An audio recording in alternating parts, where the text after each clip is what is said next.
महिलांवरील अत्याचार रोखण्यासाठी केंद्र सरकार राज्य सरकारांसोबत महिलांवरील अत्याचार अक्षम्य गुन्हेगारांना कठोर शिक्षेची तरतूद। पंतप्रधान नरेंद्र मोदींची जळगाव दौऱ्यामध्ये घोषणा। मोदींच्या दौऱ्यावर खासदार संजय राऊतांचा जोरदार हल्लाबोल। जळगावात 15 दिवसात 4 अत्याचार, पहिल्यांदा दीदींना सुरक्षा द्या, राऊतांची मागणी। विधानसभा निवडणूक प्रचारासाठी भाजपने नवी रणनीती आखल्याची सूत्रांची माहिती। उद्या मुंबईत भाजपच्या प्रभारींसह महत्त्वाच्या नेत्यांची बैठक।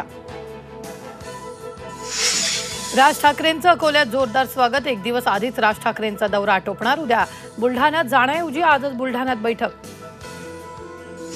नेपाळ दुर्घटनेतील भाविकांच्या मृतांची संख्या 30 वर, 27 मृतदेह जळगावात दाखल।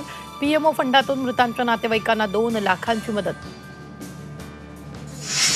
राज्यात मुसळधार पावसाचा अंदाज। पालघर, रायगड, रत्नागिरी, पुणे, सातारा जिल्ह्याला पावसाचा रेड अलर्ट, तर ठाणे, नाशिक आणि कोल्हापूरला ऑरेंज अलर्ट।